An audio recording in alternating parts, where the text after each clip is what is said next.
यहाँ का सैनिक देश के किसी भी कोने में होता है, वो झुंझुनू का नाम तो गौरव करता है, लेकिन राजस्थान का भी नाम गौरव करता है और मां भारती का नाम भी गौरव करने का काम करता है। कि वो जाबाज जब सेना पर होता है और जब टुकड़ी उनके साथ होती है, मेरे झुंझुनू के सैनिक वीर उस टुकड़ी का भी हौसला बुलंद करने का काम करते हैं, क्योंकि हमेशा से उसने मां भारती को अपना सब कुछ नौछावर करने का काम किया है। यहां देश में सबसे ज्यादा अगर सैनिक हैं तो इस झुंझुनू की धरती पर हैं। कोई भी युद्ध हुआ है, चाहे वो 65 का हो, 71 का हो, कारगिल का हो, मैं ऐसी धरती को प्रणाम करता हूं जिसमें सबसे ज्यादा योगदान है तो इस झुंझुनू की धरती का योगदान है। मैं ऐसे लोगों को नमन करता हूं। मित्रों, इस देश और प्रदेश में 75 साल में अब अगर सबसे ज्यादा राज अगर किसी पार्टी ने किया है तो वह कांग्रेस ने किया है। मेरे से पहले वक्ता कह रहे थे, हमेशा कांग्रेस के लोग आते थे, झूठे वादे करते थे, कहते थे हम यमुना का पानी लेकर के आएंगे। अरे भाई, यमुना के पानी के नाम पर कितनी बार जीतोगे? जनता को कितनी बार झांसे में दोगे? मित्रों, मैं कहना चाहता हूं, आप सभी के सामने है, गरीबी हटाओ के नारे से लेकर के जमुना के पानी से लेकर के राजस्थान के विकास से लेकर के कितनी बार इन्होंने वोट मांगा है। मैं कांग्रेस के लोगों को कहना चाहता हूं, मैं उनको बताना चाहता हूं कि उन्होंने हमेशा गरीबी के नाम पर और विकास के नाम पर वोट मांगा था। आपने देखा होगा 70 साल की आजादी के बाद आज भी गांव में आवश्यकता है तो सड़क की आवश्यकता है, नाली की आवश्यकता है, चिकित्सा की आवश्यकता है, शिक्षा की आवश्यकता है। आखिर आप अपने गलेबान में झांक करके देखिए, आप उस भोली भाली जनता को पानी भी पिलाने का काम नहीं कर सके। कांग्रेस के लोग किस मुंह से वोट मांगने का काम करते हैं। कल उन्होंने कहा था, मैं इस नवलगढ़ की धरती से उनको जवाब देना चाहता हूं। कल उन्होंने कहा था कि यमुना जल का जो काम है, ये एक बूंद पानी नहीं आएगा। ये उन कांग्रेस के लोगों ने एक वक्तव्य दिया था। अरे, तुम्हारी मंशा तो यही थी, तुमने कभी यमुना के क्षेत्र में काम करने का कोई काम नहीं किया। और जब हमारे मुख्यमंत्री हरियाणा सरकार मनोहर खट्टर जी ने जब ये समझौता किया है तो यहाँ के कांग्रेसियों ने हरियाणा के कांग्रेसियों से क्वेश्चन भी उठवा दिया और उन्होंने राजस्थान के पानी के बंटवारे का विरोध भी वहां स्टार्ट कर दिया। ये कांग्रेस की नीयत है, ये कांग्रेस की नीयत है। लेकिन उन्होंने साफ कहा और हमने भी साफ कहा, हमने कहा कि हमारे हक का जो पानी है हम उसे राजस्थान के 3 जिलों के लिए हमें वो पानी चाहिए। हमने कहा आपका हिस्सा आप रखिए, लेकिन हमारा हिस्सा हमें भी चाहिए। और मित्रों, मैं आपको बताना चाहता हूं, हरियाणा का हिस्सा हरियाणा के पास रहेगा और हमारा 1917 एमसीएफ का हिस्सा राजस्थान को मिलेगा। मैं आपको ये विश्वास दिलाना चाहता हूं।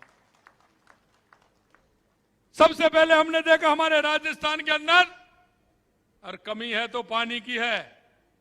यही नहीं किया, हमने राजस्थान के 13 जिले जो अब 21 जिले हुए हैं, ईआरसीपी का समझौता भी हमने सबसे पहले किया।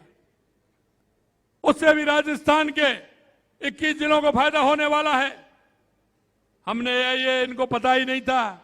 अरे कांग्रेस के लोगों, मैं आपसे कहना चाहता हूं, आपकी कितनी बार कांग्रेस की सरकार हरियाणा में रही है? जरा गिन करके देखिए यार, आपकी यहाँ कितनी बार रही है? हमारी तो 2 बार से आ रही है, लेकिन आपकी तो बहुत लंबे समय से हरियाणा में कांग्रेस की सरकार रही है। यहां भी आपकी सरकार रही है, केंद्र में भी आपकी सरकार रही है। यह 94 के 30 साल हो गए। 94 की भी बात करें, उससे पहले भी आपकी सरकार थी, उसके बाद भी आपकी सरकार थी। आपने क्यों नहीं किया? किसने रोका? किसने आपको दबाव दिया? अरे जरा बताइए, अरे जनता को जवाब तो दीजिए। हाँ, हमारी सरकार केंद्र में आई, हमारी सरकार राजस्थान में और हमारी सरकार हरियाणा में, हमने 2 महीने के अंदर करके दिखा दिया। ये भारतीय जनता पार्टी की सरकार है। आपको इतना गुस्सा क्यों आ रहा है गहलोत साहब? कल आपने कहा कि ब्यूरोक्रेसी हावी है। ब्यूरोक्रेसी आपके जमाने में क्या करती थी वो भी हमें पता है। आपके मंत्री क्या करते हैं वो भी पता है। हम जो ही काम कर रहे हैं आपको इतराज हो रहा है। अरे हमने ट्रांसफरों में से बैन खोला, ट्रांसफर हो रहे हैं। डोटासरा जी, आपको क्या दिक्कत आ गई? अरे आपका तो खर्ची से होता था, आपका बिना खर्ची के कोई काम नहीं होता था। हम आपको दावे के साथ कहना चाहते हैं, हमारी सरकार में जीरो टॉलरेंस की हमने बात की। जीरो टॉलरेंस में काम करने वाली हमारी सरकार है।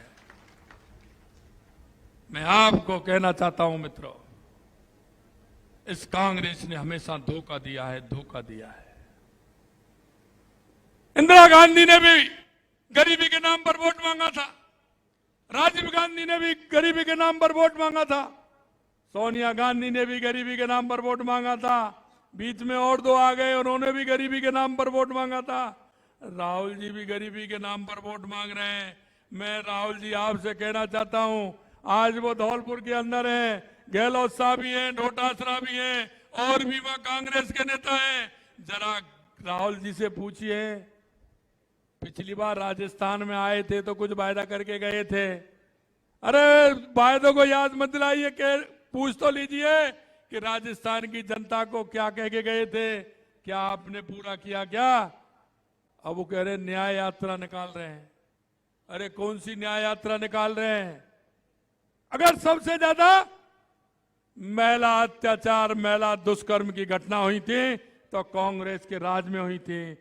क्या आपने न्याय यात्रा निकालने का काम किया क्या? अरे न्याय यात्रा आपको जब निकालनी थी, अगर दलित के साथ सबसे ज्यादा अत्याचार हुआ तो कांग्रेस के राज में हुआ। क्या आपने न्याय यात्रा के कभी सोचा था क्या? अरे न्याय यात्रा तो छोड़िए, आप राजस्थान जाकर के उनको बुला करके पूछ तो लेते कि मैं राजस्थान में क्या कह करके आया था, राजस्थान की सरकार क्या कर रही है। आपने तो पूछना भी उचित नहीं समझा। अब चुनाव आ गए तो न्याय यात्रा निकाल रहे हैं, कभी भारत जोड़ो यात्रा निकाल रहे हैं। अरे भारत तोड़ने का काम तो आपने किया, आपने खानदान ने किया। आप किससे तोड़ना चाह रहे हैं, किससे तोड़ना चाह रहे हैं? मैं बताना चाहता हूं मित्रों, ये कांग्रेस के लोग जब भी वोट की बात आती है ये बरगलाने का काम करते हैं, बरगलाने का काम करते हैं। मैं आपसे कहना चाहता हूं, वो गारंटी देने का काम कर रहे हैं, और गारंटी भी कब दे रहे हैं? चुनाव से 2 महीने पहले, 2.5 महीने पहले गारंटी दे रहे हैं। अरे जब आपकी गारंटी नहीं है तो आप किसको गारंटी दे रहे हैं साहब? जरा बताइए जनता को। जब आपकी गारंटी नहीं थी तो आप किसकी गारंटी दे रहे हैं? अगर इस देश में कोई गारंटी देने वाला है तो सिर्फ एक व्यक्ति है, और उसका नाम है देश के यशस्वी प्रधानमंत्री नरेंद्र मोदी। नरेंद्र मोदी जी जो गारंटी देते हैं, गारंटी पर भी गारंटी देते हैं। मैं आपको विश्वास दिलाना चाहता हूं, वो शिलान्यास भी खुद करते हैं और योजना का उद्घाटन भी नरेंद्र मोदी करते हैं। ये उनकी गारंटी पर गारंटी है मित्रों। हम आपके बीच में चुनाव में आए थे, हमारे घोषणा पत्र हम आपके बीच में लेके आए थे, तो संकल्प पत्र था हमारा, हम आपके बीच में लेकर के गए। और आज हम आपसे वादा करना भी चाहते हैं और कहना भी चाहते हैं, जो आपके बीच में हमने वायदा किया था, हम उस वायदे को धीरे धीरे अमल में लेकर के आए हैं। हमने इंतजार नहीं किया, हम 4 साल बाद लाने वाले नहीं हैं। हमने पहले बार कहा, हमने कहा था हमारी सरकार आएगी। जिस तरह से प्रदेश के अंदर पेपर लीक के कांड लगातार हो रहे हैं, 19 में से 17 पेपर लीक होने का काम किया, हमने कहा हम एसआईटी गठित करेंगे। हमने एसआईटी भी गठित की, तुरंत 15 को हमने शपथ ली, 16 को हमने एसआईटी गठित की। और आप आए दिन अखबार में पढ़ रहे होंगे, लोग कहां कहां से पकड़ के ला रही है पुलिस, एसआईटी जो गठित है वो कहां कहां से पकड़ करके ला रही है। और आपके सामने उन सबको किसी भी कीमत पर बख्शा नहीं जाएगा, इतना मैं आपसे कहना चाहता हूं। आए दिन भू माफिया, खनन माफिया, गैंगवार होती थी, हमने कहा एंटी गैंगस्टर फोर्स का निर्माण हम करेंगे। हमने निर्माण भी किया है, काम भी प्रारंभ किया है। हम इसको कानून तोड़ने का काम नहीं करने देंगे। राजस्थान में अगर राज होगा तो कानून का राज होगा, हम ये आपको बताना चाहते हैं। यही नहीं मित्रों, हमने वायदा किया था कि हम माता बहनों को 450 रुपए में सिलेंडर देने का काम करेंगे। उज्ज्वला गैस का सिलेंडर हमने 25 तारीख को निर्णय लिया, 1 जनवरी से हमने 450 रुपए में 73 लाख महिलाओं को सिलेंडर देने का हमने काम किया है। हमने किसानों से भी वायदा किया था, हमने किसानों से वायदा किया कि सम्मान निधि बढ़ाने का काम भी हम करेंगे। हमने हमारी पहली कैबिनेट में 6,000 रुपए हमारी केंद्र की सरकार देती थी, पहले चरण में 2,000 रुपए देने का काम हमें तुरंत निर्णय लिया और किसानों के खाते में 2,000 रुपए आना प्रारंभ हो जाएंगे। ये हमने कहा था, हमने 6,000 से बढ़ा करके 8,000 रुपए हमने किया है। यही नहीं मित्रों, सामाजिक सुरक्षा पेंशन, सामाजिक सुरक्षा पेंशन 1,000 रुपए मिलती थी, हमने कहा इसको हम 1,500 रुपए करेंगे। पहले चरण में हमने 150 रुपए बढ़ाए हैं और हमने 1,150 रुपए करने का काम किया है, जिससे 1,800 करोड़ रुपए का राजस्थान सरकार को खाते में से जाएगा। हमने जो वायदा किया है आपके बीच में पूरा करेंगे। हमने कहा किसानों के गेहूं की एमएसपी बढ़ाने का काम हम करेंगे। 2,275 रुपए थे, हमने 125 रुपए बढ़ा करके 2,400 करने का हमारी सरकार ने पहली कैबिनेट में किया है। यह हम आपसे वादा करना चाहते हैं। मित्रों, किसान को दर्द को वही जान सकता है जिसने किसान का दर्द देखा है। मैं आज आपकी यहां की सभा के माध्यम से देश के यशस्वी प्रधानमंत्री नरेंद्र मोदी जी के नेतृत्व में जो किसानों को काम हो रहा है वो आप देख रहे हैं। मैं हमारे पूर्व के प्रधानमंत्री भारत रत्न माननीय अटल बिहारी वाजपेयी जी और माननीय चौधरी चरण सिंह जी को भी मैं प्रणाम करना चाहता हूं, वंदन करना चाहता हूं, अभिनंदन करना चाहता हूं कि उन्होंने किसानों के हितों की रक्षा करने के लिए उन्होंने कानून बनाए थे, क्योंकि वो किसानों के दर्द को दोनों जानते थे, किसानों की मुसीबत को जानते थे। अगर सबसे पहले गांव को सड़क से जोड़ने का काम किया तो देश के यशस्वी प्रधानमंत्री भारत रत्न अटल बिहारी वाजपेयी जी ने किया था। अगर नदियों से नदियों जोड़ने का सपना था तो प्रधानमंत्री अटल बिहारी वाजपेयी जी का था। और अगर किसानों के हित की बात करने का काम किया, किसानों का ट्रैक्टर सभी जगह हर उससे फ्री करने का काम किया टैक्स से, तो देश के यशस्वी प्रधानमंत्री और जिनको अभी अभी भारत रत्न मिला है चौधरी चरण सिंह जी ने किया। यह मैं आपसे कहना चाहता हूं, किसानों के हित की बात वही करेगा जो किसानों के दर्द को समझेगा।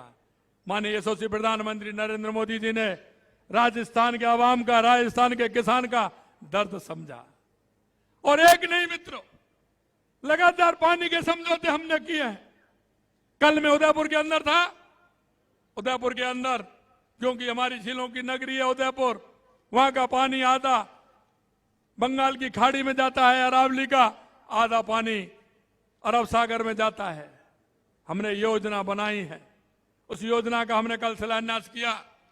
कि वो अरब सागर में जाने वाला पानी किसी काम का नहीं होता है। बंगाल की खाड़ी में जो पानी आता है वो हमारे काम का है, वो हमारे काम आता है, वो हमारे राजस्थान में सिंचाई और पीने के पानी के लिए काम आता है। लेकिन हमने वहां एक प्रथम योजना से द्वितीय को जोड़ा है, और तृतीय से द्वितीय को जोड़ा है, और चौथी से तीसरी को हमने जोड़ा है।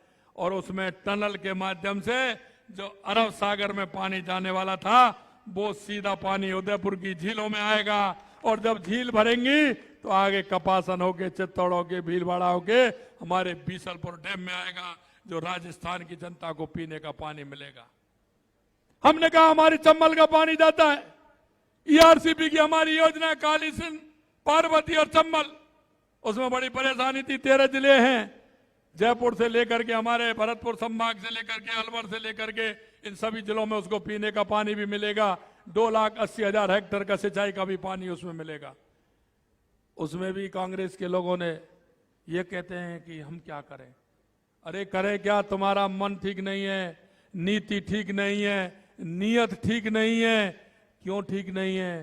कि आपने मध्य प्रदेश के मुख्यमंत्री थे इनके कमलनाथ, अपने समय में कमलनाथ जी को इन्होंने पत्र लिखा था कि ईआरसीपी की योजना, क्यों ईआरसीपी की योजना 2003-4 में नदियों से नदियों जोड़ने का था, तो माननीय यशस्वी प्रधानमंत्री अटल बिहारी वाजपेयी जी की थी।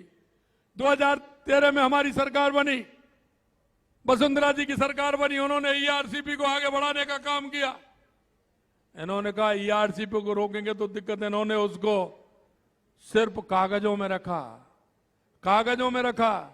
केंद्र सरकार ने बुलाया, थुरी भी नहीं गए। अरे भाई, राजस्थान की जनता से क्या दुश्मनी है आपको? आप उसको पीने का पानी, सिंचाई का पानी क्यों नहीं देना चाहते?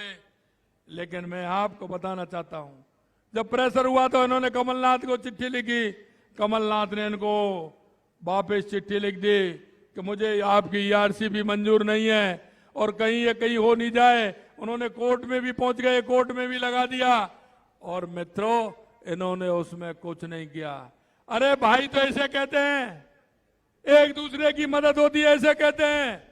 हमारे मध्य प्रदेश के मुख्यमंत्री मोहन यादव जी बने, हमने मोहन यादव जी से कहा हमारे 13 जिले हैं, पानी की परेशानी है, पीने को पानी चाहिए, सिंचाई को पानी चाहिए, हम दोनों मिलकर के काम करेंगे। उन्होंने कहा भाई जी करिए, बिल्कुल आइए, और उनको आए। हमने कहा समझौता करेंगे, बोले समझौता करेंगे, मैं आपके पास जयपुर आऊंगा, आपको साथ लेकर के चलूंगा, और दिल्ली में समझौता दोनों भाई मिलकर के करेंगे। ये होता है भारतीय जनता पार्टी, इसे कहते हैं भारतीय जनता पार्टी। देश के यशस्वी प्रधानमंत्री नरेंद्र मोदी जी के नेतृत्व में मेरे मित्र भाई मोहन यादव जी जयपुर आए, मेरे को साथ लिया, दिल्ली गए, दिल्ली की केंद्र की सरकार को बैठाया। हमारा सौभाग्य है कि वहां गजेंद्र सिंह जी मंत्री हैं, माननीय गजेंद्र सिंह जी बैठे, दोनों बैठे, और तुरंत हमारी समस्या का समाधान हो गया, और 13 जिलों की ईआरसीपी की योजना का पूरा काम हमने कर दिया। हमारे मुख्यमंत्री हरियाणा के मनोहर खट्टर जी, जब हमने हमारे 3 जिलों की बात रखी, हमने उनसे कहा कि भाई पहले तो लोग प्याऊ लगाते थे, बावड़ी बनवाते थे, कुआं बनवाते थे, हमारे तीनों जिलों में पानी की कमी है, आप आइए करिए और हमारा पानी हमको दीजिए, आप अपना पानी लीजिए। उन्होंने कहा कि निश्चित रूप से सही कह रहे हैं आप, आपके तीनों जिलों को पानी यहीं से जाएगा। उन्होंने कहा कि 3 पाइपलाइन आपकी जाएंगी, चौथी हमारी भी जाएगी। हमने उनसे वायदा किया आप हमारी 3 के साथ में चौथी अपनी भी लाइए, क्योंकि उनके लोहारू और उनके क्षेत्र में पानी आएगा। हमने कहा भाई मिलकर के काम करेंगे, 3 हमारी डलेंगी, चौथी आप भी डालिए, काम करिए, आप अपने हरियाणा को पानी पिलाइए, हम हमारे राजस्थान को पानी पिलाएं, और हमारा समझौता हो गया।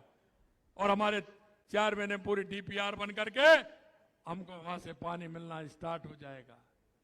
और ये इसलिए हम ताजा हवाला से पानी इसलिए चाहते थे कि वहां से ग्रेविटी से पानी आएगा, पाइपलाइन के द्वारा आएगा। हम यहाँ जो हमारा पानी का हेड है उस हेड बनाएंगे, उस हेड के माध्यम से 3 जिलों को पीने का पानी भी मिलेगा, सिंचाई का पानी भी मिलेगा। ये मैं आपको विश्वास दिलाना चाहता हूं।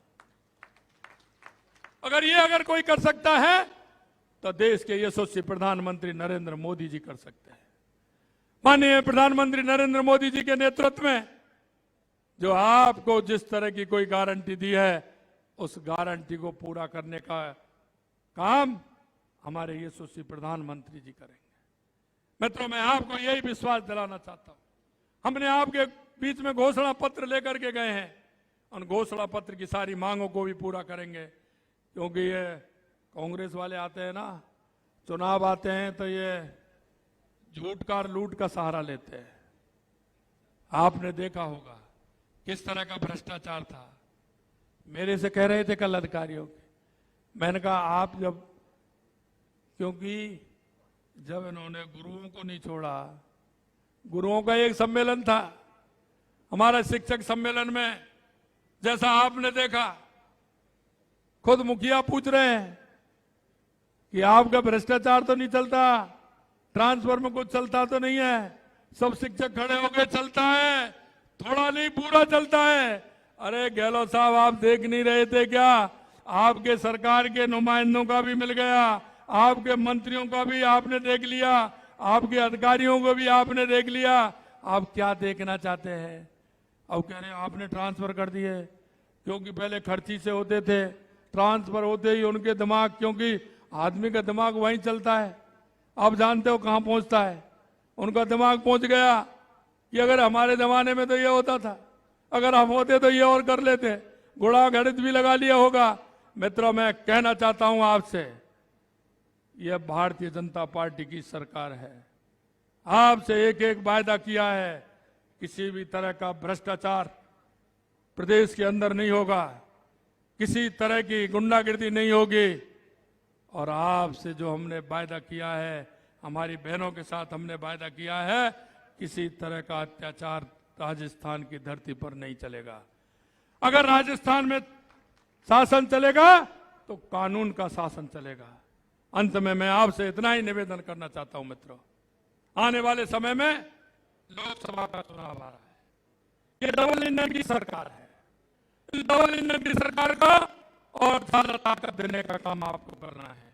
इसलिए मैं आपसे कहना चाहता हूं, क्योंकि लगातार हमारे 25 के 25 सांसद 2 बार जीत करके आ रहे हैं। मुझे ये भी पता है, आप सही कह रहे हैं महाराज जी, अब भी आने वाले हैं। लेकिन मैं आपसे इतना निवेदन करना चाहता हूं मित्रों, कि एक भी बूथ ऐसा नहीं हो जिस पर भारतीय जनता पार्टी का कमल प्रचंड बहुमत से नहीं आए।